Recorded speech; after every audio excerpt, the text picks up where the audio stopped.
Approaching a spot in the road where water is actually washing over. You see there's a stream. There's like a little river over here, or a stream, whatever you want to call it.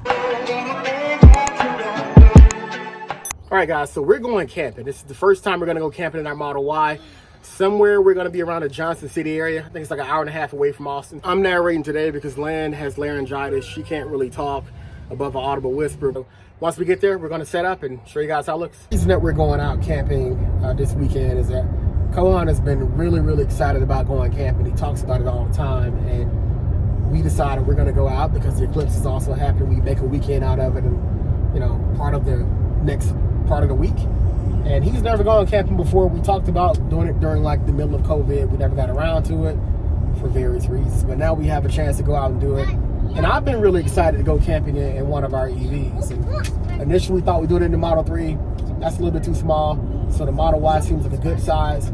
I've seen a ton of other YouTube videos where folks are camping in their Model Y. So I figured I'd give you guys my take on how to do it and some pros and cons of doing it this way. Especially with families. Yeah, that's another thing. So, but a lot of the folks that I see camping in their Teslas, it's just them. It's not them plus a wife and a kid. It's just them. So you guys are going to get a unique perspective on what it feels like to camp in a Tesla with a family and how that works, because I don't even know how that's going to work. We're going to find out soon. I've completely lost my voice. I'm suffering from, honestly, I don't know, laryngitis. I just woke up sounding like this. I don't really feel bad. Honestly, it's just my throat's gone. My voice is gone. So I won't be talking as much. Maybe I'll add some captions or something, but yeah, so.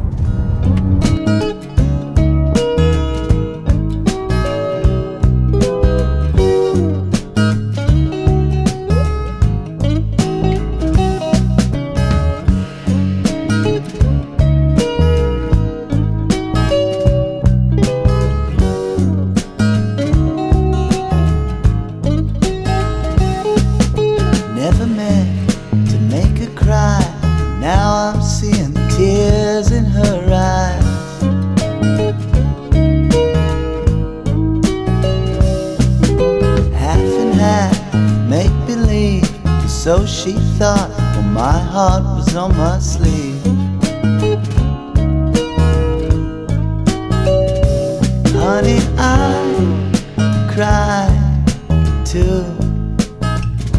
You better believe it.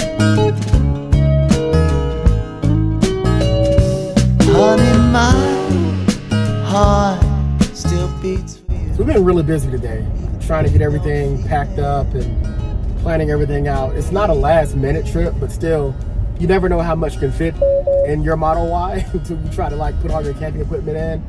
And once we get to where we're going, I'll show you guys what all we have, but it's a lot of stuff and I'm surprised that it fit in, but we got some cool things that I think will really help us camp, and we'll see how it goes. But we're gonna be camping in our car, but we did also buy a standalone tent.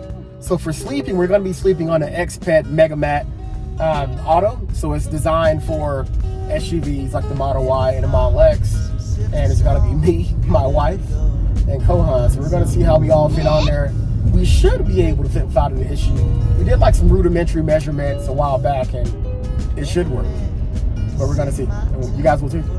The else out there but you.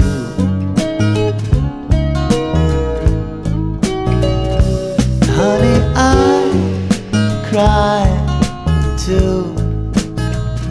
You better believe it. Honey, my heart still beats for you, even though you don't feel it. Honey, I cried too. You better believe it.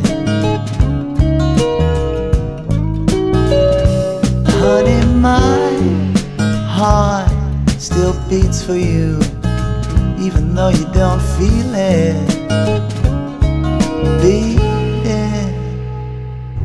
So if y'all saw the previous video, I mentioned using the FSD 12.3.3, and I enjoyed it so much that I wanted it on the Model Y, and here it is on the Model Y as well. So this isn't a crazy long road trip. Again, it's only about an hour and a half away from where we live, but it is nice to be driven as opposed to having to drive. So I was so spoiled from that Model 3 to Tesla Lenthus, I put it on the Model Y as well.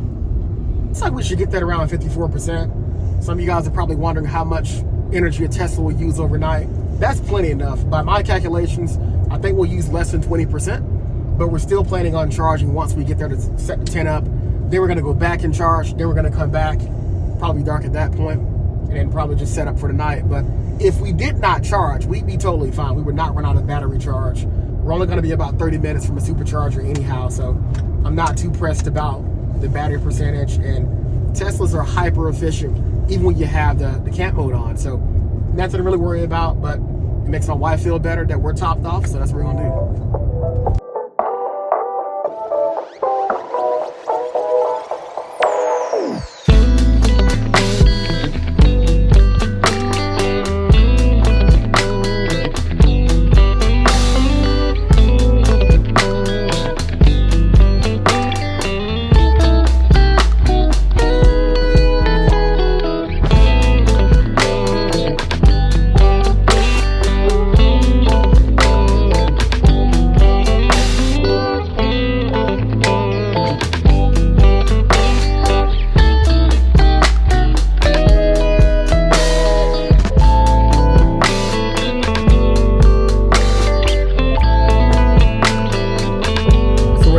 Pedernales RV park, and you don't have to have like a big rig to go there.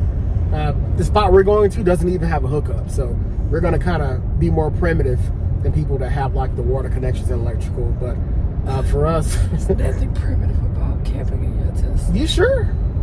I don't know, like no bathroom, no electric hookup. I feel like it's pretty primitive. We just have EVs. We don't have any connection or hookup.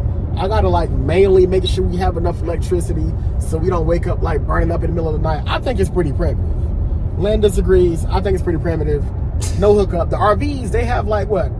Water, potable water pumps and electric hookups and Wi-Fi. I gotta bring my own Wi-Fi with me. I feel like it's pretty primitive. We bought our own water. Yeah, but I don't have a pump. It's like 40-pound drum I gotta tote around. So again, I'm sticking with it. Feels pretty primitive to me. And I'm the only one in this car that's actually gone camping before, so I think my word should count for a little bit more than these novices over here. But feels pretty primitive to me.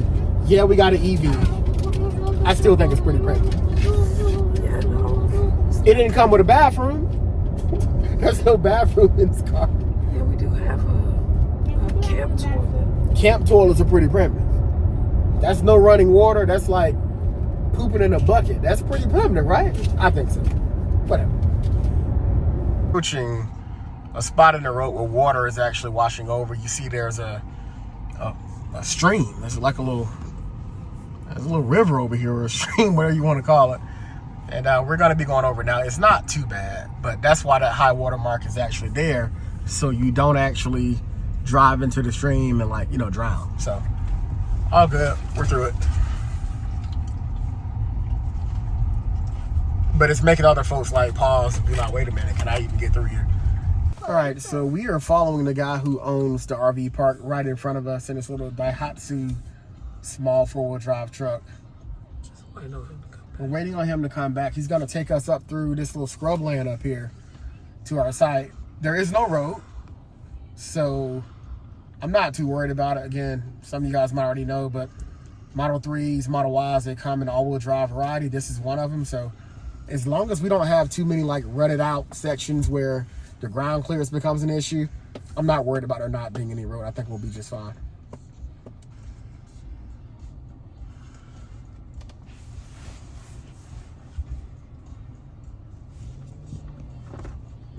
If I'd have known we were gonna come on basically a little off-road section, I would have aired down our tires a little bit. Again, I haven't been off-roading since I traded in my Jeep for a Tesla, but typically if you're gonna go off-road, you wanna air down, but again, I did it. Oh, you're telling me to go around? All right, cool. Right over here to my left is a porta potty. Okay. And there's a place to wash your hands. Yeah. Okay, just so you know that's there. Cool. And after I show you guys around, you're like, you know what, this doesn't look so great. We're gonna keep looking. I totally understand. Okay. I'm following you.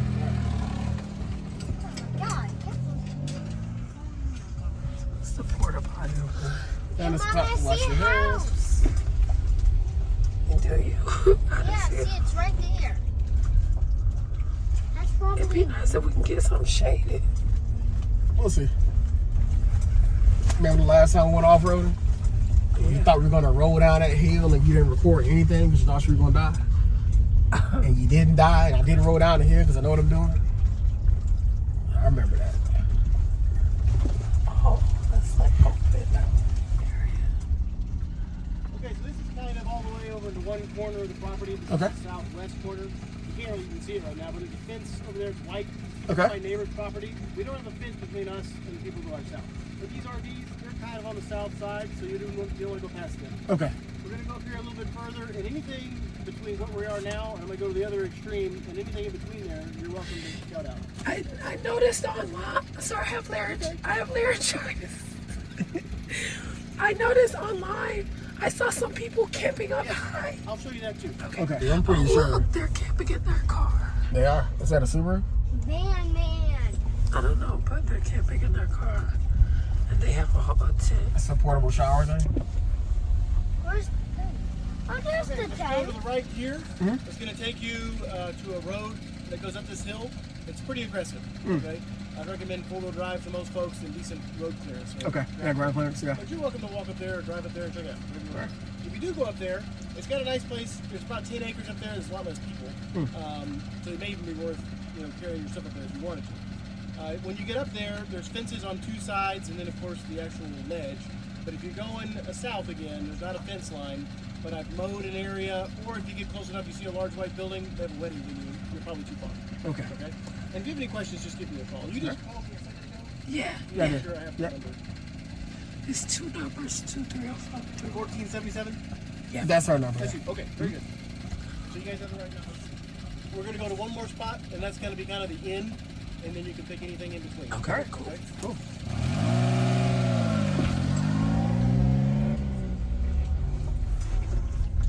So yeah, they have a mattress inside their car over here. Again, he said that top level was aggressive. I don't know what his definition of aggressive is. I've been on some aggressive off-roading stuff. Yeah.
Best. I'll probably add captions so that you guys know what I'm saying. But Mario did a good job helping put the tent up. So we're just trying to, looks like he's cutting wood. We're just trying to get the tent up. Excuse me. Before the mosquitoes come out. My kid is starving, so I'm about to set up our little cooking station for him. So yeah, there are a lot of little shrubs here in hill country. We're right near a deer feeder on about 40 acres of land. And I was able to find a few dry twigs, cut them down to size, and make a pretty good size bundle, which should cook some s'mores pretty nicely.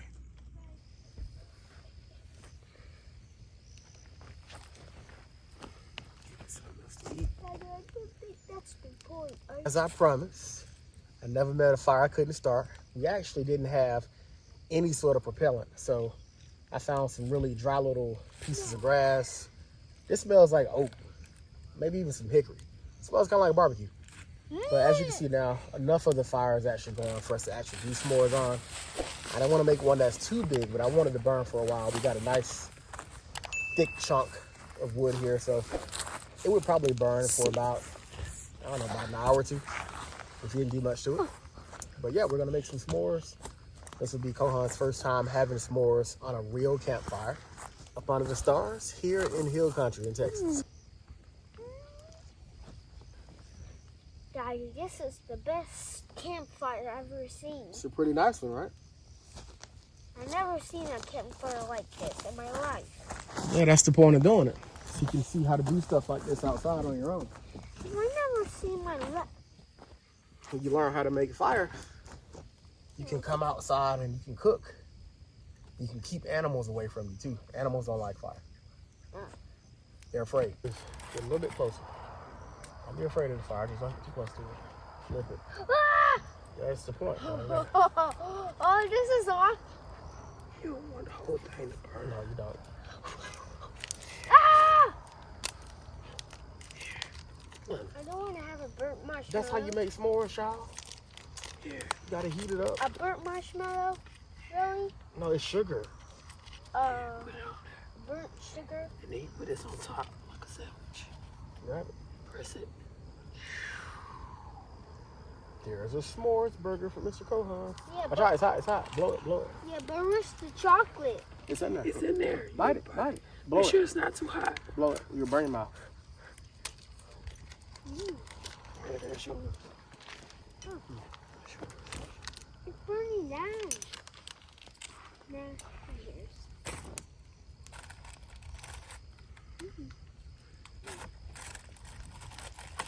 Here, it won't be an issue. Yeah. Press it. Take yours off. There you go. I promise you a campfire, you got a campfire.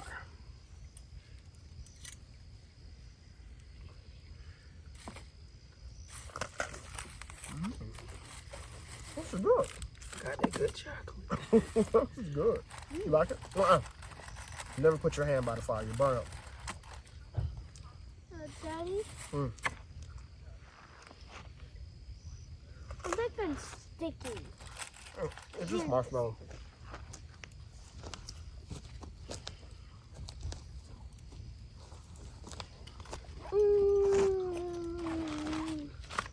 Hey, Dad, we'll stay for camp or leave camp. Camp here at night, buddy. So that means we're gonna stay for camp? Ew, Daddy, you got something right here.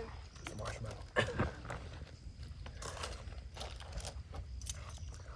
Ew, Daddy, you look disgusting. Now, who ain't doing a primitive camping?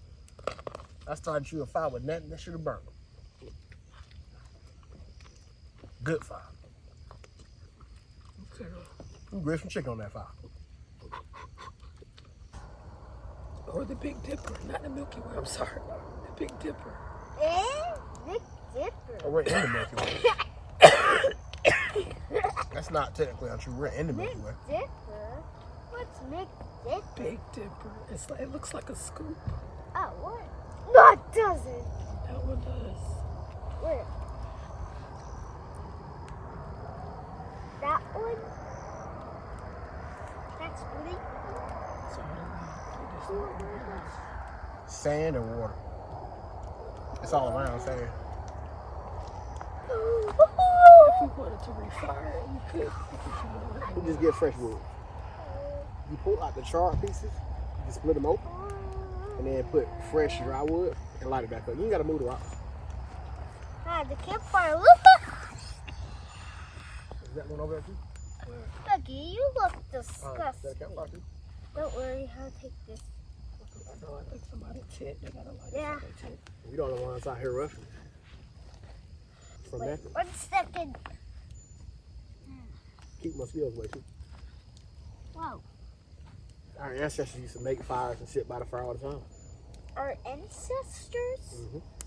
Are you sure? Yeah.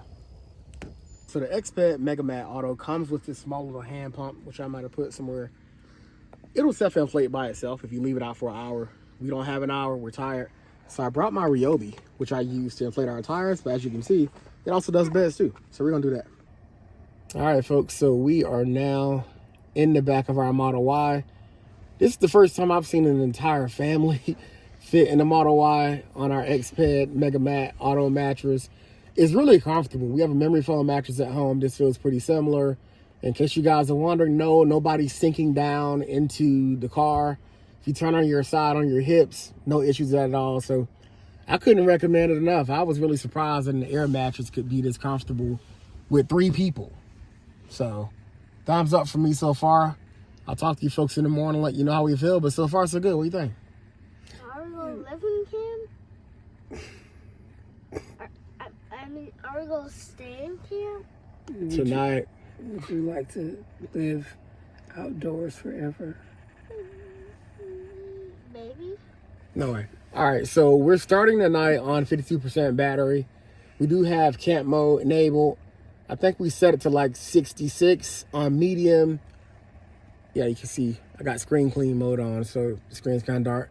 I'm estimating we should lose around 20% overnight, but we'll check it in the morning to see how far off I am or if I'm spot on. But it's really comfortable. This feels like how it is at home for us. We have the Air on like 67 at home, so I'm really comfortable. This is pretty cool. See you folks in the morning. All right, so just getting up this morning, and I slept pretty good. I need to check the percentage to see what we ended up on. I'll let you guys know in a bit. As promised, I wanted to give you guys an update on the percentage. So when we went to bed last night, we were at 52%. After getting up this morning, as you can see, only 10% came off from camp mode. So that was less than what I estimated. I estimated maybe like 15, 20% on the high end, but it honestly came in at 10%, which is great. We had the air conditioning set to 63 last night, and we slept for about 10 hours. So roughly 1% an hour, which is pretty good. So Teslas are great at camping, for sure. So we got up, and this is how it looks. The aftermath of sleeping in our Model Y. As you can see, Kohan is sitting there watching her playing some video games. But as I told you guys yesterday, this is the X-Ped Mega Mat mattress. Oh, there's a spider there. And it slept really comfortably. You know, it's a memory foam with some open cell technology. And for my money, it's indistinguishable from a normal memory foam mattress. We didn't have any issues where any of us sunk down to the car or you couldn't sleep on your side. It was very, very comfortable and very supportive. And we have way too much shit. That is the one takeaway I have from this initial foray into camping. We brought way too much stuff. But, you know, it's all good. So we're learning. But so far, so good. It's a pretty nice setup. It's cool here today. And Kohan had a good night as well.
Hey, I can't do nothing else.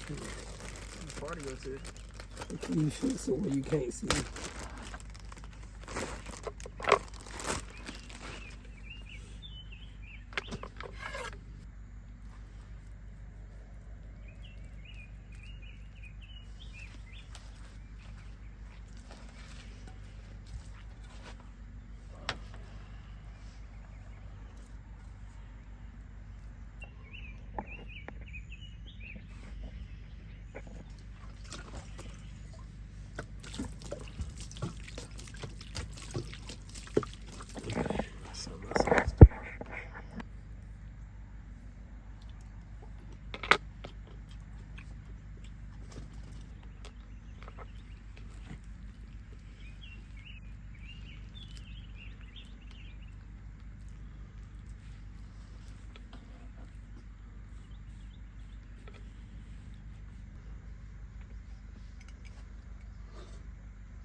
I love breakfast burritos.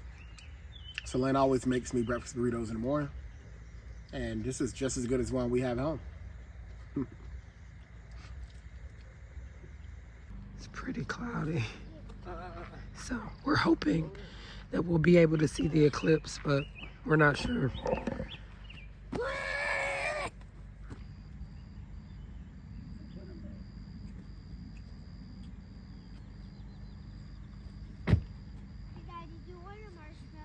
All right, so here's a little makeshift screened in tent area, some of the items that we brought.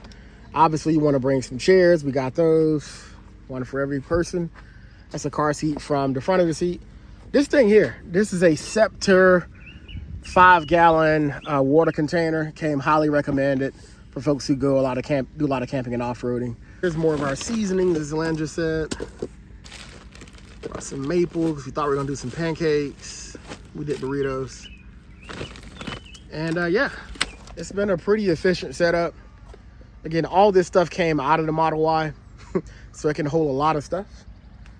And yeah.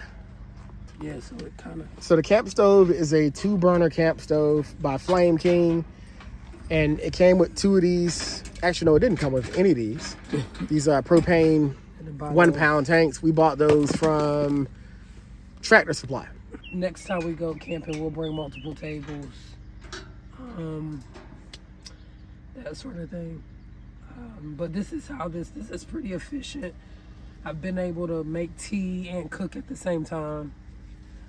So yeah, stuff is just kind of everywhere right now, but it works. So to look at some of the food items that we brought with us, we got some wild carrots here. We got some cheese. We got some hummus. It looks like some pesto, some almond milk. Yeah. Some miso paste, a lemon, tofu. We packed a lot of stuff in this Arctic cooler. Some egg whites there, and a whole bag of barramundi fish, which I love. So we have this rock painting kit that I purchased online for Kohan. It's a nice way to kind of break up kids away from, maybe using an iPad or something like that, to just allow them to do some creative stuff. And so it comes with the rocks already, as you can see. They come in all different shapes. It comes with the colors, glitter, stickers. So that's what we're doing right now.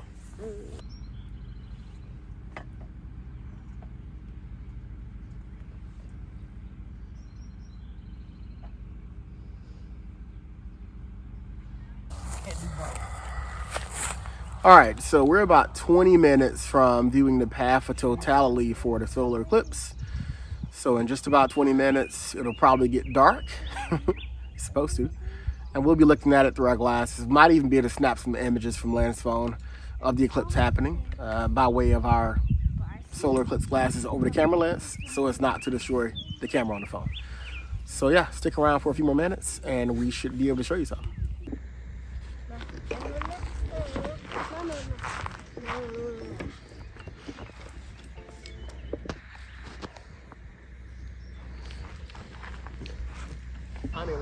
Watch out, Ron. Put that on. You see the sun almost covered? 1 second, look at the ground.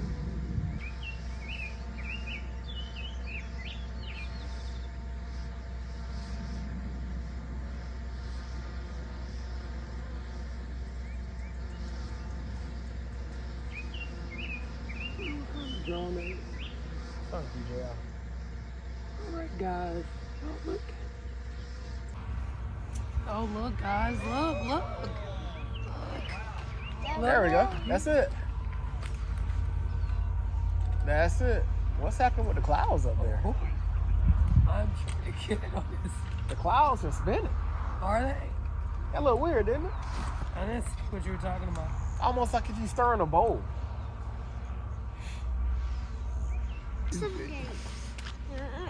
Look, Cohen, look. Wait, here we go. There we go. It's a piece.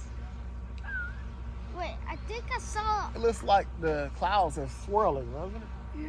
Yeah, that was about to say. I saw. Hey, Daddy, I saw the clouds move. Wait, here we go. There you go. Right there. You might get it. You got it. You got it? Yeah. There we go. Wow, look at that. It moved. That's it, guys. It Look at moved. It's beautiful. Oh. You get it on the camera? That's beautiful. There we go. Guys. We're in There the it path of is. totality now. That's beautiful. It is. Everybody's cheering. All right, so the path of totality is now going away. As you can see, it's lightening back up. But we were able to see the full solar eclipse. We were concerned about the clouds, but in the 11th hour, the clouds moved for about 30, 40 seconds for us to see the moon eclipsing the sun, which is pretty cool because I've never seen that before. And now Kohan can say that he saw a full solar eclipse as well. So pretty cool. That's it. Yeah, the clouds are now back covering the sun up. So literally the part that we saw was the only part that anybody could have seen in this area. So seeing a full solar eclipse is pretty cool. I never really thought much about eclipses before this last week or so, but it was pretty cool to see it.